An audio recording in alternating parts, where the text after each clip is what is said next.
President Donald Trump has signed a proclamation further restricting entry to the United States for nationals from countries deemed high risk due to demonstrated persistent and severe deficiencies in screening, vetting, and information sharing that threaten U.S. national security and public safety.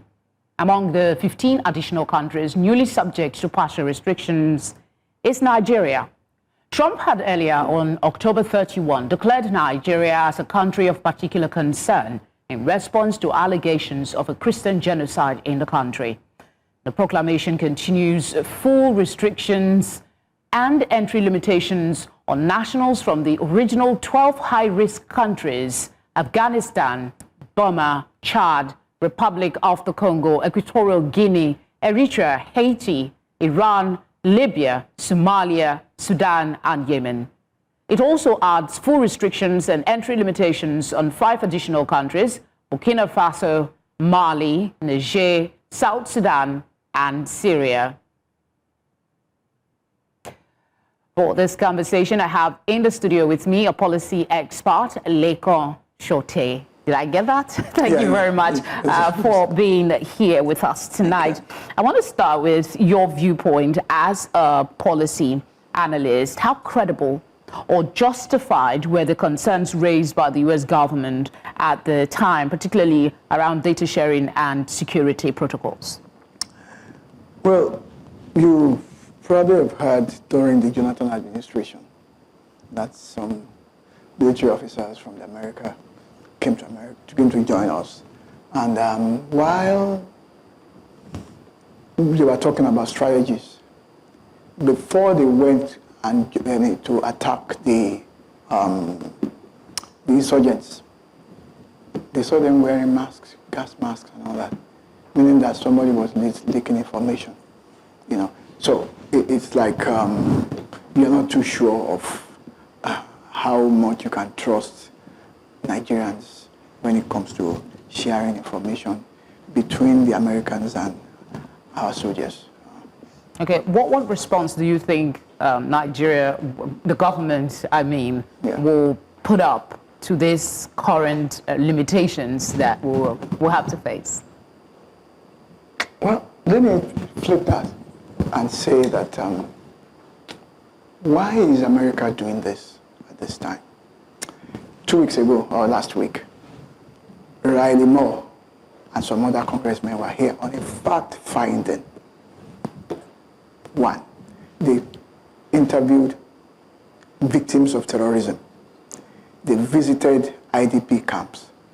Now, what you call semiotics or symbolism is that they traveled to Benue State, to those places, in armored vehicle. So are you saying that this restriction may be in part to that visit? Wouldn't it be too quick? They've not sent a report, It's supposed to be at the end of this month. At the end of this month, yes. Yeah. Mr. Trump is like a loose cannon. And even while in Nigeria, Riley Moore was already talking about Muslim Fulani terrorists attacking Christians. Don't forget that the places they went to were essentially Christian areas. That is Benue State. Yeah. Okay? So where the victims would have been Christians, mostly. Okay? And then you and I know, they gave us a list of names of financiers. What have we done about it? Now, just yesterday, a soldier was killed at a checking point, or fake checking point somewhere in Edo State. While even Riley Moore and his team were in Nigeria, on fact-finding, people were still being killed. But the fact that they come in doesn't mean much will change immediately, or maybe the bandits or the criminals will suddenly hide because there are American representatives here. It is what it is, our reality, unfortunately. The interpretation being given to it is where the concern is now. So I would want to ask, what would be the likely implication of this renewed restriction for Nigerians in particular? Well, let's put it this way. The northern part of Nigeria is essentially in the Sahel, okay? Countries surrounding us, apart from Cameroon, are all under restriction. Benin Republic is on partial restriction. Yes. Chad and Niger Republic are on full restriction. And don't forget that those countries spread into the AES.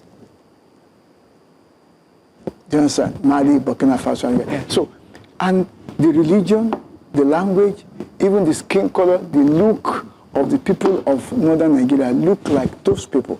Now, if somebody escapes or comes into Nigeria and poses as if he's in Nigeria and is able to get the Nigerian passport and goes to America, and then becomes a terrorist. But we do have safeguards, don't we, in terms of issuing... Wait, what safeguards you have? Listen, that's what I'm asking you the question. Don't we have safeguard in terms of you should have a birth certificate? If you don't, you have a court declaration. Okay, and before the court can give you a declaration... Let me give you General Muhammadu Buhari. His father is from the Niger Republic. He became the head of state. What restrictions do you have? That's one. Two, during the Nigerian Civil War, a lot of the war commanders came from Niger Republic, Chad Republic. They became generals eventually in the Nigerian army. What checks do you have? I really wish we had time. When people can walk. I've just been told we're out of time for this conversation. But let's see what happens. I mean, Nigerians will see the hoping that this will be like a shot in the arm, and for the government to take these things. You know, the House of Representatives is talking about a special tribunal to try terrorists. I hope we can quickly do something about that. I hope so too. Maybe then convince America and Britain and the other countries who will come and who will probably withdraw their investment in Nigeria if we continue to go the way we are going like this. Let's hope not. Thank you very much for being here. Thank you, Felicity.